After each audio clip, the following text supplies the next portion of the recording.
Bonjour.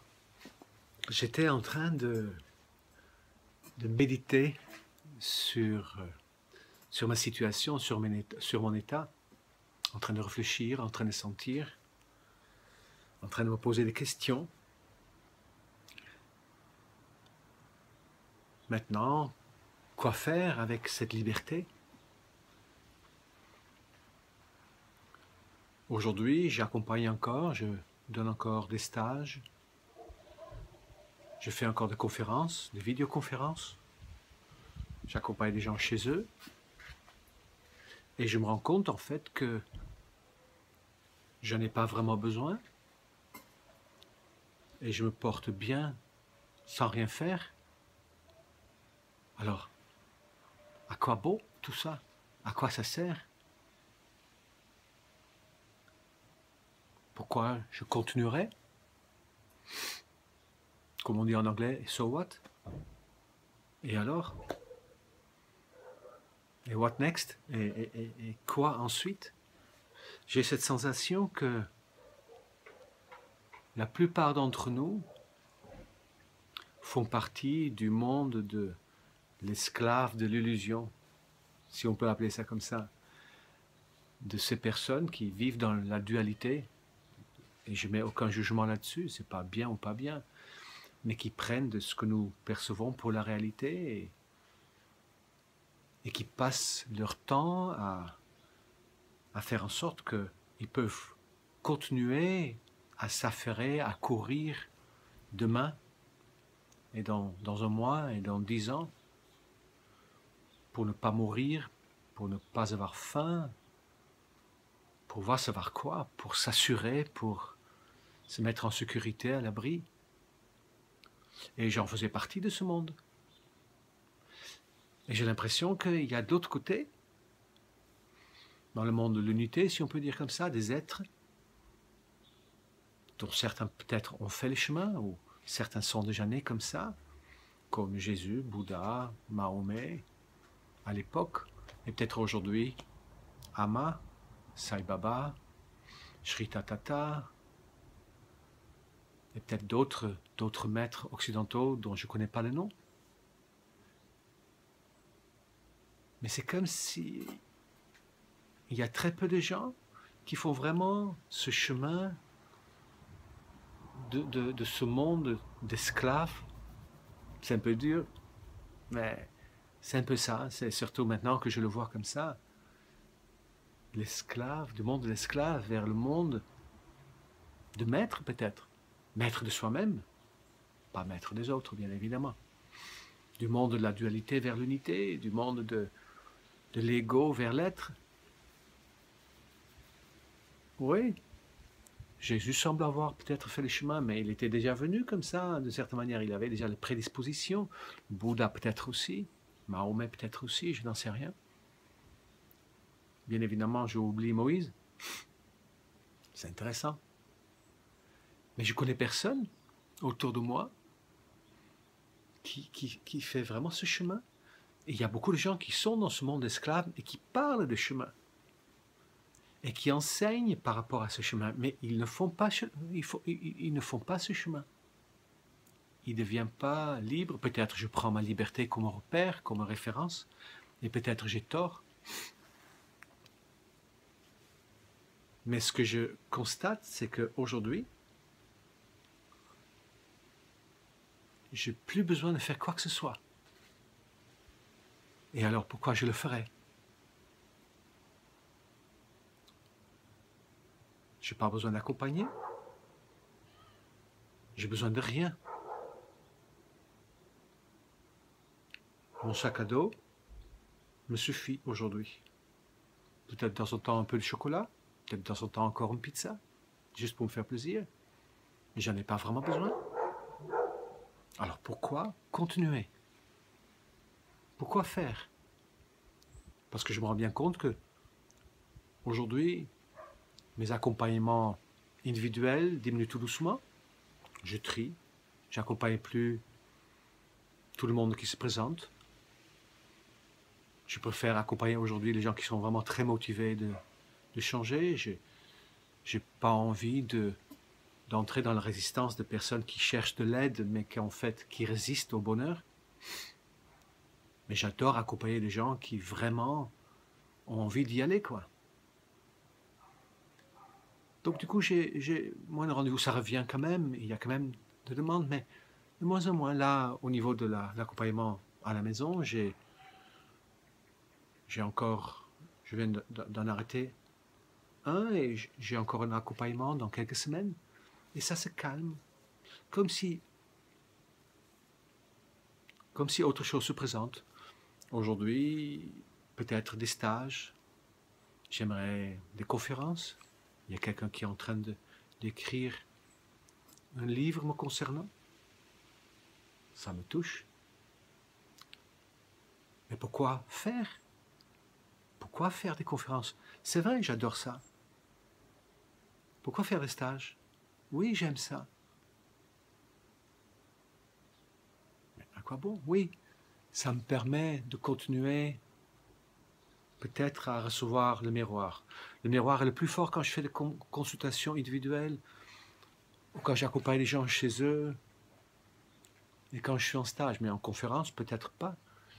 Peut-être je passe à une autre phase, peut-être sur ce chemin, je passe de la phase où je m'accompagne à travers des autres, où je m'accompagne dans mes résistances à travers des autres. Peut-être je passe au stade où je vais davantage enseigner et les gens peut-être en font ce qu'ils veulent. Peut-être aujourd'hui, j'ai moins de résistance au bonheur, en tout cas j'espère.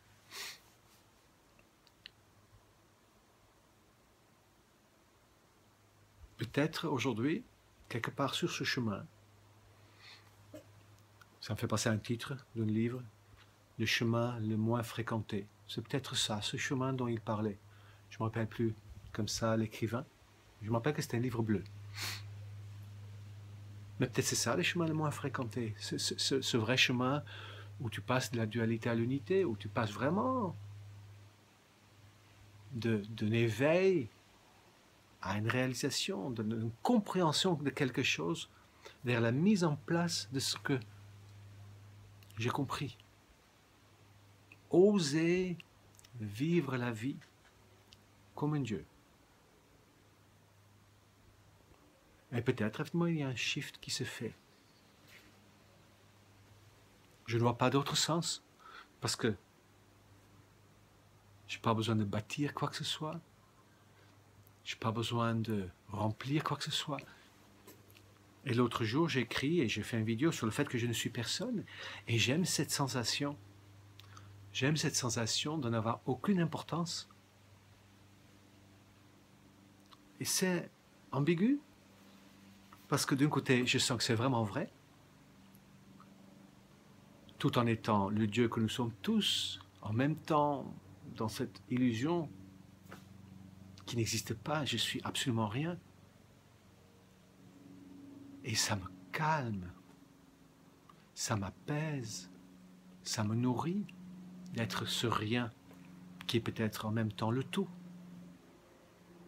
C'est peut-être un peu flou ce que je dis, c'est peut-être pas très clair, mais ça sont des sensations. Et en tant que rien, mais j'ai pas vraiment de motivation d'aller faire quelque chose. Et ce qui est rigolo, c'est que au fur et à mesure, c'est d'autres personnes qui organisent des choses pour moi. Personnellement, j'ai pas de motivation. J'ai pas besoin d'être admiré, mais vraiment pas. J'ai même pas aujourd'hui besoin de me sentir aimé de quelqu'un. Je suis très bien avec moi. J'ai même pas besoin d'être pranique ou pas pranique, mais je m'en fous royalement. Je dis pas que je suis. Je me sens tellement libre que j'ai l'impression vraiment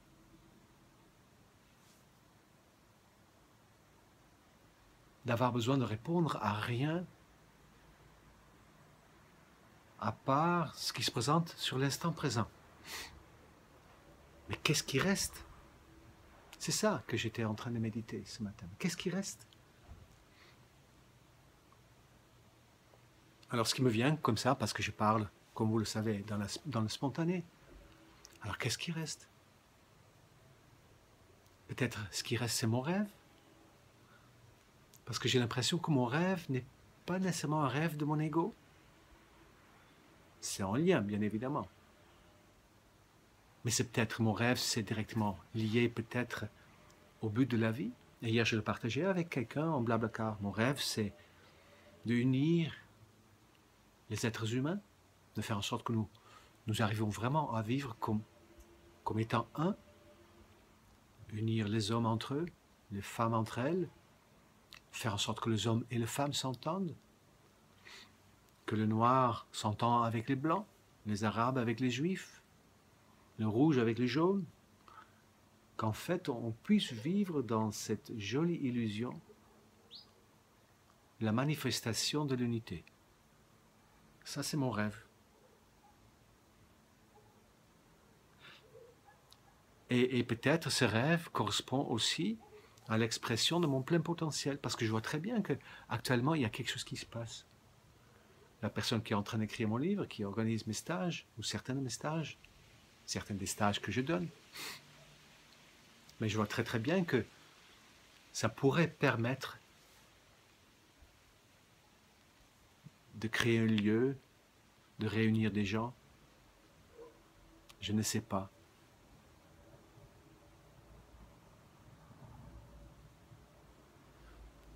Tout ce que je fais aujourd'hui, c'est ce que j'écris dans mon journal hier, c'est d'être très attentif. Très, très, très attentif. Au moindre murmure de la vie. Chaque chose peut être une invitation, une indication, une piste. Je me considère toujours comme Sherlock Holmes, même si les signes deviennent plus subtils. Sherlock Holmes qui cherche à solutionner un crime. Là, il ne s'agit pas d'un crime, mais je me sens vraiment comme un pisteur, quelqu'un qui rentre chez lui, le chemin de Cantilène, comme il se promène dessus, les aborigènes en Australie qui voient un lézard par là, une goutte d'eau par là, une brise d'air, une intuition, un appel, et qui suivent un chemin. Alors mon chemin devient tout doucement plus subtil et me demande d'être encore plus attentif. J'ai moins de visibilité devant. Et tout ce que je fais, c'est ça. Être attentif aussi aux choses très simples dont l'enfant intérieur en moi a besoin. Regarder un film, enregistrer une vidéo, m'allonger dans l'herbe, regarder les nuages, respirer, méditer, partager. Mais ce qui reste, en fin de compte,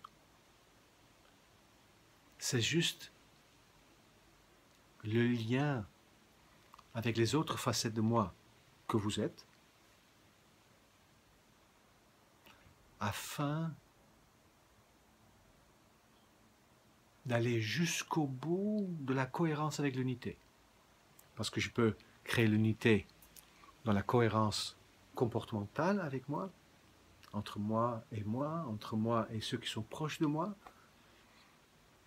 Après, je peux passer dans l'étape de thérapeute où j'enseigne, où j'explique un à un comment faire. Après, ça peut être des conférences, des stages où ça se fait sur un plan plus grand. Et peut-être l'objectif, et je n'en sais rien en fait, mais peut-être mon plein potentiel ou le plein potentiel de nous tous, ce serait réellement de nous unir. D'arriver vraiment à être en paix, en joie, l'un avec l'autre, et pas seulement dans son groupe de religion ou de pratiques spirituelles autres, ou club de sport, ou appartenance nationale, mais que tout le monde arrive en fait à communiquer, à rire, à lâcher les barrières, les armes, à faire la fête ensemble, à se parler, à s'intéresser, à sortir de la dualité, à comprendre qu'en fait, il y a partout, il n'y a que moi. Je pense que ça sera une belle réussite de l'être humain dans son défi d'aller de la dualité illusoire à l'unité réelle. Voilà, c'était mon partage de ce matin. Comme vous avez bien compris, je n'avais que ça à faire. Je vous souhaite une très belle journée et à très bientôt. Au revoir.